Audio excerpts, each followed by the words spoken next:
E agora a gente vai com Legiane Mirhan, sociólogo e escritor, sempre com a gente aqui às quartas, para a gente bater um papo sobre geopolítica mundial. Tudo bom, professor? Como você está?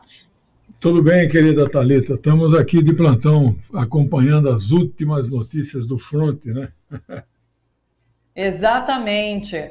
A gente aqui acompanha todas as notícias e no Bom para Todos a gente se aprofunda um pouquinho nas análises. Professor, vamos começar falando então sobre esse isolamento de Israel e dos Estados Unidos, esse grande protagonista também desse conflito, dessa guerra, porque, claro, a imagem de Israel tem se tornado cada vez pior por conta do genocídio que Israel pratica ali na faixa de Gaza.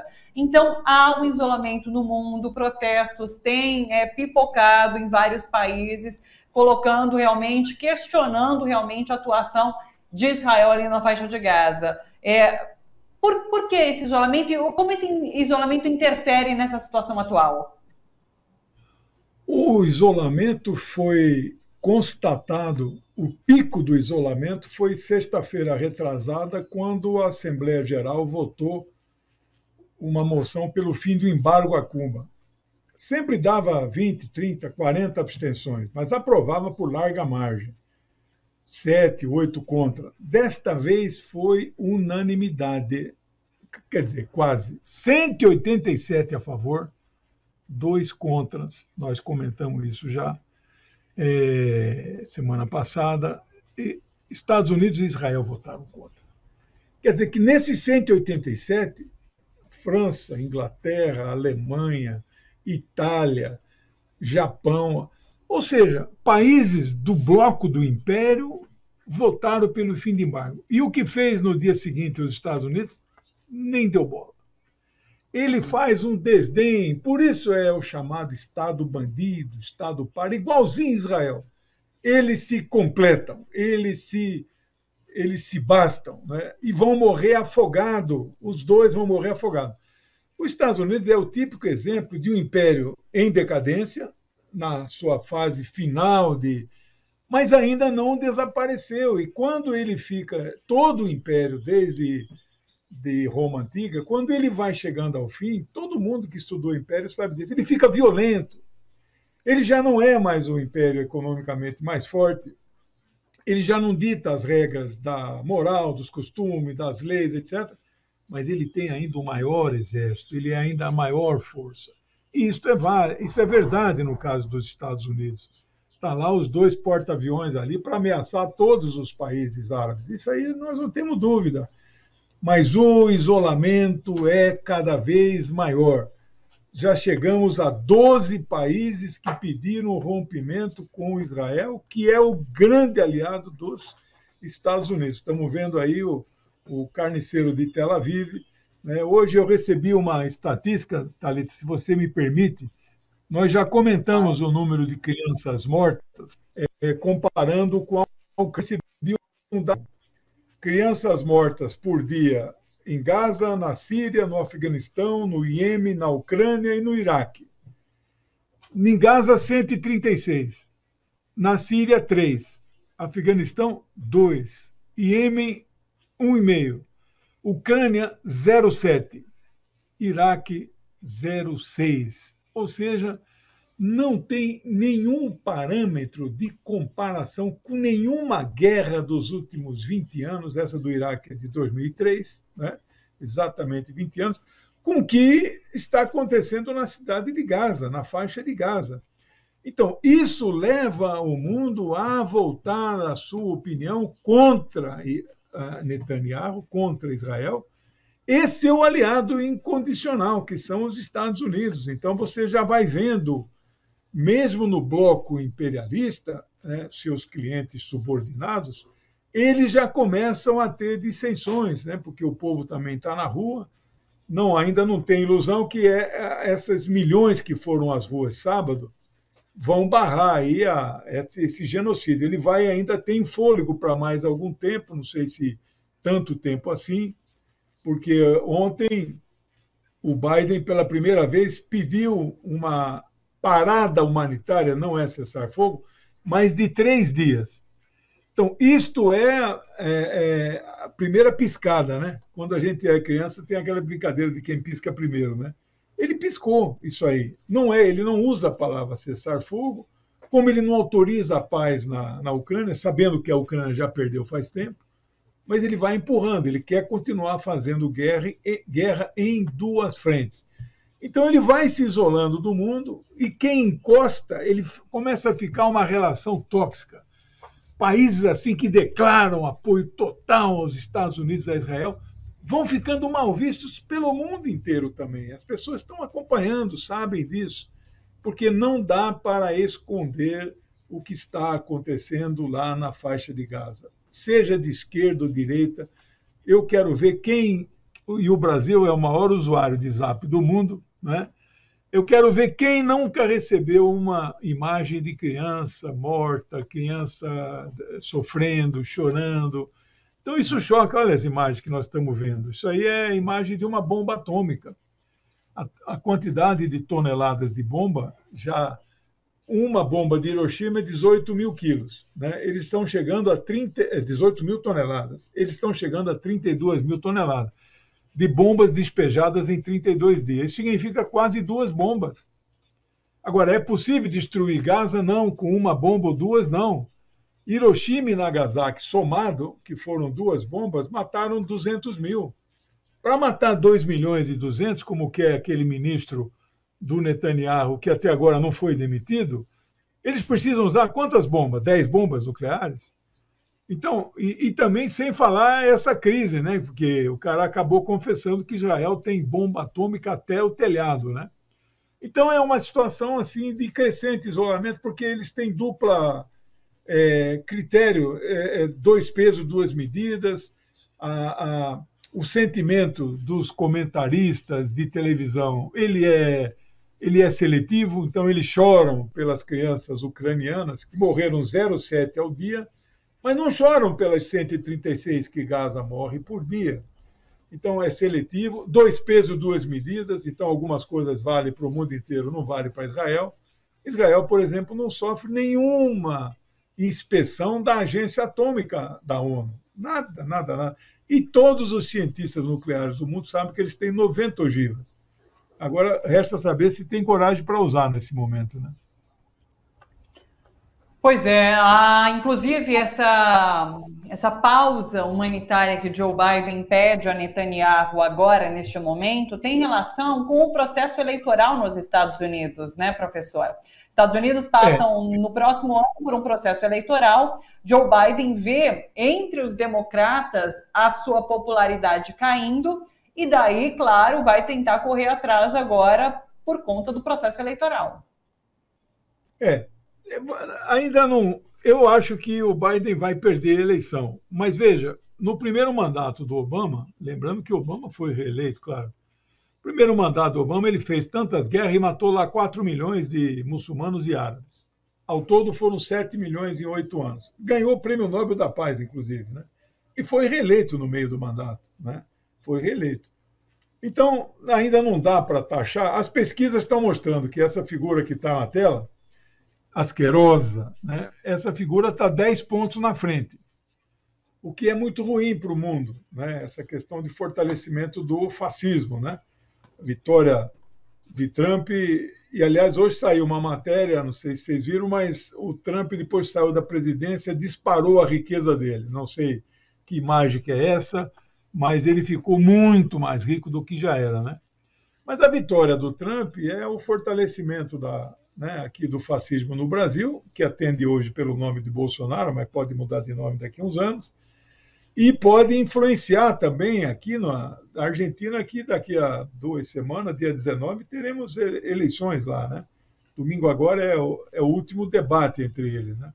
É uma luta renhida, né? Eu não acho que o Milei vai ganhar, e eu acho que no caso do Donald Trump lá, eles vão conseguir reverter. Mas a imagem que o Biden está passando ao mundo com este genocídio palestino é a pior imagem possível. Mesmo Obama tendo matado muito mais, sob responsabilidade dele, a matança de criancinhas hoje, dentro de a Palestina, que é um povo colonizado, e Israel é o colonizador, isto marca muito mais do que, digamos, a guerra no Iraque, que Obama participou, né, e outras que ele participou.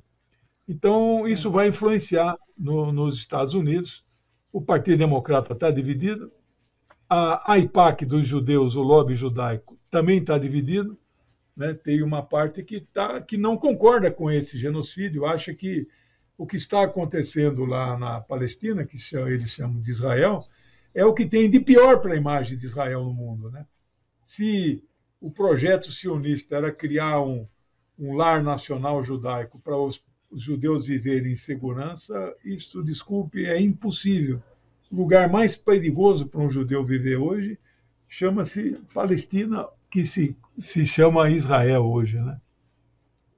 Aliás, professor, analisando os planos de Netanyahu neste possível pós-guerra, né? Netanyahu, inclusive, já apresentou um mapa de Israel, tendo anexado a faixa de Gaza e a Cisjordânia, né? Quais são os objetivos? O que quer Netanyahu e como seria esse pós-guerra ali, e tendo Israel vencido esse conflito? Ele já ocupou, ele não, né? O Israel já ocupou Gaza naquela guerra dos 6 dias, né?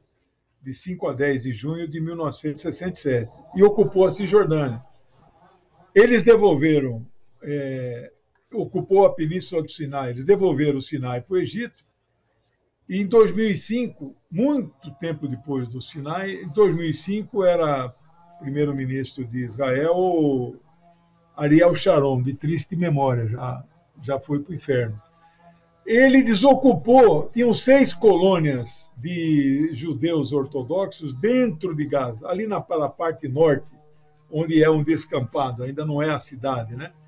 Ele desmontou essas 6 colônias aí. Foi um sacrifício, os caras não saíram de jeito nenhum e precisava a polícia agiu muito calmamente, não deu tiro, nada, né? Mas precisavam 6 soldados para que o judeu ficava assim no chão. Eu não vou sair daqui. Então, as cenas foram...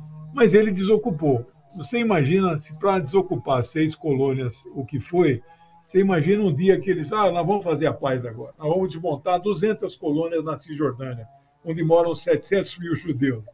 Impossível uma situação dessa.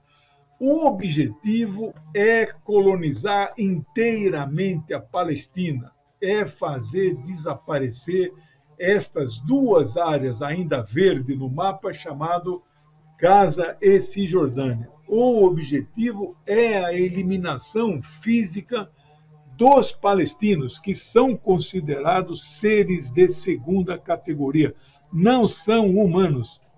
Ontem eu vi um vídeo, nós legendamos esse vídeo, inclusive, de 6 minutos, um jornalista opositor ao sionismo, né, odiado em Israel, claro, ele mora lá, Gideon Levy. Ele deixa claro que se você pode fazer uma pesquisa com 100% dos eleitores de Israel vão dar o mesmo resultado. Os israelenses são melhores do que os palestinos. Os palestinos são seres inferiores, portanto, podem ser eliminados, né, podem ser excluídos, podem ser expulsos, podem fazer com ele o que eles estão fazendo. Né? Então, é uma situação cujo objetivo é a limpeza étnica de toda a Palestina e de tudo o que restou do povo palestino. Mas, aqui eu já deixo claro, isto jamais acontecerá. Jamais. É possível que Israel, inclusive, entre em uma crise existencial, né, que possa, inclusive, colocar em xeque a existência do Estado. Ou seja, ele vir a chamar novamente de Palestina, e aí todo mundo que mora lá tem direito a voto, o chamado Estado binacional. Pode ser que isso vingue no futuro, mas eliminar fisicamente um povo chamado palestino, isso nunca vai acontecer. Professor, queria te ouvir sobre o posicionamento do Irã. A gente acompanhou na sexta-feira passada uma fala do líder do Hezbollah. Há, inclusive, uma nova fala marcada já para sábado, né? Então, ele vai comentando sobre os rumos do Irã e do Hezbollah ali na guerra. O que a gente pode esperar? Do Irã, não, do Líbano, desculpa, e do Hezbollah. O Líbano é um estado que nós chamamos de um estado falido, infelizmente. Ali é corrupção, dominação antiga, né, dos franceses ali que colonizaram e humilharam, roubaram, espoliaram, né? Então, o Líbano hoje está tentando eleger indiretamente um presidente. O presidente que está lá atualmente, eu acho que é o general Michel Aoun, está com o mandato vencido, né? Eles não conseguem. O primeiro-ministro, Najib Mikati, também está com o mandato vencido, mas o parlamento não consegue eleger um novo primeiro-ministro e um novo presidente da República, que é decorativo, né? Mas é importante o país, né? Israel tem presidente, a Alemanha, a Itália, são países parlamentaristas, mas tem que ter a figura de um presidente-chefe, chamado chefe de Estado, né? Bem, então, do ponto de vista assim, das perspectivas, o Irã é o líder de um eixo, de um bloco, tem vários nomes, Arco da Resistência, Eixo da Resistência, que, apesar de não ser um país árabe, engloba outros países árabes, né? Começando pelo Líbano, Síria e Iraque.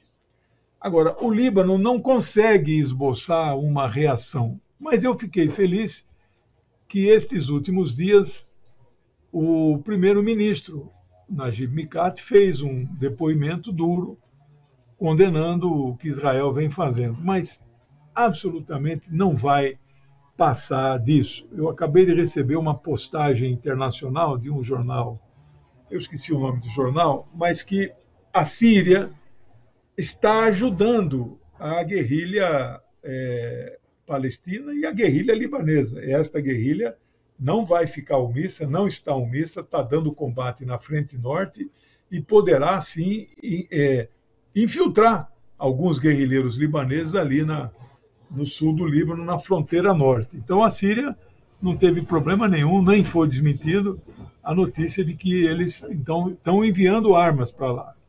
O Irã não vai admitir isso, mas o Irã faz muito tempo que manda todo tipo de ajuda para dar suporte à resistência palestina, que foi o que aconteceu naquele dia 7 de outubro, que, aliás, a gente já nem lembra mais. Mas os sionistas fazem questão de ficar ressaltando. Vocês viram o que ele fez dia 7, né? É o tal dos 1.400 que nós nunca vimos a lista, né? E provavelmente uma parte desses mortos eles foram na troca de tiros entre a resistência e o exército libanês. Isso já está comprovado, aquela rave lá, muitos que morreram ali foram tiros do exército israelense, né, que atacou indiscriminadamente os guerrilheiros. Então, o Irã segue apoiando, mas, por enquanto, não acho que passará deste apoio político, diplomático e mesmo no envio, né, de ajuda humanitária, armamentícia, mas não vai entrar ainda em uma guerra. Perfeito. Só para finalizar, brasileiros continuam retidos ali na faixa de Gaza. A gente tem comentado sobre uma possível retaliação de Israel ao não permitir essa saída aqui ao Brasil por conta das críticas que o presidente Lula fez a Israel. Eu espero que todos esses dias que nós analisamos no nosso programa diário lá de manhã, nós temos feito a análise que o presidente Lula não radicaliza contra Israel, porque ele está aguardando a saída dos brasileiros. Não saíram até agora. Hoje foi a 6ª lista que saiu. Saíram 200 ucranianos hoje, estadunidenses, alemães, sai tudo menos brasileiro. Eu espero que nosso governo do presidente Lula, que nós apoiamos internamente e externamente, faz um bom governo, ele então suba um tom, e o mínimo que eu não vou defender rompimento, eu até defendo, mas não tem eficácia isso, porque eu sei que o Brasil não vai romper. Tem vários grupos na sociedade brasileira já defendendo o rompimento. Mas eu, nesse momento, acharia muito emblemático se o Brasil chamasse de volta o seu embaixador em Tel Aviv. Isso é um passo do rompimento, mas não é o rompimento. Isso seria uma grande mensagem, mesmo agora que os brasileiros não saíram. Porque aí vai ficar claro que, se não saírem mesmo depois disso, é uma ameaça clara, e aí o Brasil tem que radicalizar mais e ameaçar romper, se não soltarem, porque eles passam a ser sequestrados, eles estão reféns do governo sionista de Israel, né? Então, eu espero que já não dá mais para ficar nessas declarações aí emocionais, quantas criancinhas estão morrendo. Tem que partir para ações efetivas contra Israel, né? Perfeito. Mais alguma observação? A gente tem um minutinho. O minutinho final é o problema da agência atômica aí, né? Todo mundo, quer dizer, todo mundo assim, Rússia, Irã, Iraque, os países do bloco oriental, estão pedindo para a ONU mandar a agência atômica lá, seus inspetores, porque eles confessaram que tem bomba atômica e é um perigo na mão desses caras. Eles não hesitarão em jogar bomba. Até um ministro deles já propôs. Então, agora Israel passa a ter um novo problema, que é esse problema do seu arsenal atômico, que está todo mundo pedindo inspeção. Perfeito, é isso. A gente segue acompanhando, inclusive, resumo diário às 10h30 da manhã no Geopolítica em Foco, comigo e o professor Elegene Mirhan aqui na TVT. Professor, até amanhã, então. Um beijo para você, muito obrigada. Beijão, tchau, pessoal. Até. Professor Elegene Mirhan, sociólogo e escritor, sempre com a gente aqui no Bom para Todos às quartas, nos ajudando a entender cenário político, geopolítica mundial e nos aprofundando, né? Nos ajudando a se aprofundar em temas em debate.